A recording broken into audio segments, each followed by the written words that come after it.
There's a story from a war zone that almost sounds impossible, but it's real. And the reason it feels impossible is because it contradicts everything we've been taught about wealth, value, and security. In the early 1990s, during the siege of Sarajevo, society didn't just slow down, it collapsed in a way most modern people can't even imagine. The systems people trusted every single day, electricity, water, transportation, banking, didn't weaken. They disappeared. Streets that once carried life turned silent. Markets that once buzzed with activity became empty shells.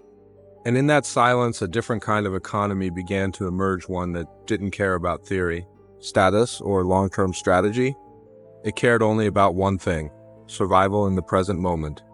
In that environment, a man tried to trade a gold necklace. Not for luxury, not for advantage, not for power, but for something painfully simple: cigarettes.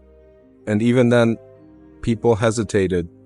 That hesitation is the part that matters most, because it reveals a shift that most people never prepare for. In that moment, gold, the ultimate symbol of wealth across centuries, the asset people run toward in times of fear, lost its immediate power. Not because it had no value, but because it could not solve the problem people were facing right now. And in a collapsed system, right now is all that matters. That single moment exposes something deeply uncomfortable. Value is not fixed, it is not permanent. It is not universal, it is conditional. And yet, we grow up believing a very simple rule, almost like a law of nature. When uncertainty rises, when inflation eats away at currency, when economies begin to shake, you buy gold. Gold is safety, gold is protection, gold is timeless, and under normal circumstances, the belief works beautifully. Gold holds value across decades, it survives political change. It exists outside digital systems. It feels like an anchor in a chaotic world. But hidden inside that belief is an assumption so deeply embedded that most people never even notice it. The assumption is that the system itself will continue to exist, that markets will still function, that people will still recognize and agree on value, because gold, like all assets, does not exist in isolation. Its value is not inherent, it is recognized. And recognition requires a system. It requires stability, communication, and shared trust. Without those, even the most valuable asset can become temporarily irrelevant. This is where history becomes far more important than theory. Because theory lives in stable environments, history lives in reality. And when you study real collapses, not slowdowns, not recessions, but true breakdowns, you begin to see a completely different pattern emerge.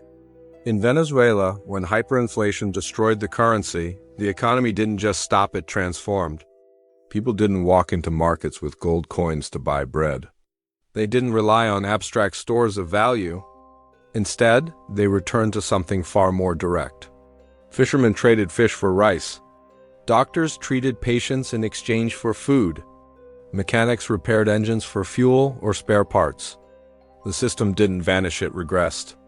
It moved backward into a simpler, more primitive structure where value was no longer based on rarity or long-term preservation, but on immediate usefulness. And this shift is critical, because it reveals something most financial education completely ignores. There isn't just one economic reality. There are multiple layers, multiple states, and each one follows a different set of rules. The first state is stability. This is the world most people know. Currency works, markets function. Value is abstract and can be stored, transferred, and multiplied. In this system, assets like stocks, real estate, and gold perform exactly as expected because trust exists. The second state is transition. This is where cracks begin to appear. Prices become unstable, access becomes inconsistent, trust begins to weaken, and during this phase, confusion dominates. People still rely on old systems, but those systems are no longer reliable. And then comes the third state, the one almost no one prepares for. The post-collapse survival system. Here, everything changes. Strategy disappears. Survival takes over. Value becomes entirely practical, and the rules that once governed wealth are replaced by a much simpler equation. Can this help me right now? This is exactly where the idea of the Amish hedge becomes powerful. Because it is not about predicting collapse. It is not about fear. It is about structure. It is about designing a life that does not fully depend on fragile systems. If you observe the Amish community closely, you'll notice something that at first seems unusual, but is actually deeply strategic. They are not disconnected from reality. They are insulated from certain types of risk. Their lifestyle is intentionally designed around local production, practical skills, strong community networks, and minimal reliance on complex infrastructure. They grow their own food. They build what they need. They repair instead of replace. They operate within a system that is largely self-sufficient. And because of that, when external systems experience stress, their internal system continues to function. Their lives don't collapse with the outside world, they remain stable. Now compare that to modern society. Most people today are deeply dependent on systems they neither see nor control. You rely on banks to access your own money. You rely on global supply chains to access basic food. You rely on electricity, logistics, and digital networks for nearly every part of your daily life. Your survival is no longer based on your capability. It is based on system continuity. And this creates a hidden vulnerability. Because when the system works, this dependency feels like efficiency. Everything is fast, convenient, optimized. But when the system fails, that same efficiency reveals itself as fragility. And this is why gold becomes misunderstood. Not because it lacks value, but because its value is phase-dependent. In a stable system, gold is a powerful store of value. In a recovering system, it becomes a tool for transferring and rebuilding wealth. But in a collapsing system, it becomes temporarily disconnected from immediate needs. Because during collapse, time itself changes. People stop thinking in months or years. They think in hours, in days. And in that compressed time frame, utility always wins. This leads to one of the most important but rarely discussed concepts in financial survival, the time horizon of value. Gold operates on a long-term horizon. It preserves wealth over time. Utility operates on a short-term horizon. It solves problems instantly. And in survival situations, the short-term always dominates. This is why seemingly insignificant items suddenly become incredibly valuable. A lighter becomes more valuable than a gold ring. A bottle of clean water becomes worth more than cash. Basic medicine becomes priceless. These are not exaggerations. They are patterns repeated across different countries, different cultures, and different time periods. Because when systems collapse, value returns to its most fundamental form, the ability to solve immediate problems. But the Amish hedge goes even deeper than this. It is not just about what you own. It is about what you can do. Because the most valuable asset in any system is not an object, it's capability. If you can grow food, you create value regardless of the system. If you can repair tools, you create value. If you can organize, protect, teach, or build, you create value. And unlike financial assets, these capabilities cannot be erased by a market crash, frozen by a bank, or disrupted by a supply chain failure. This introduces a deeper truth, one that challenges modern thinking. True wealth is not something you store. It is something you express. It exists in your ability to adapt, to produce, to respond. And this is where modern financial systems become incomplete. They focus heavily on accumulation, on numbers, accounts, and assets, but they largely ignore capability. The Amish hedge restores that balance. It emphasizes skills because they are permanent, tangible assets because they are usable, land because it produces community because it multiplies resilience, and adaptability because no system remains unchanged forever. And this is where the idea becomes even more powerful. Because this is not just about surviving collapse.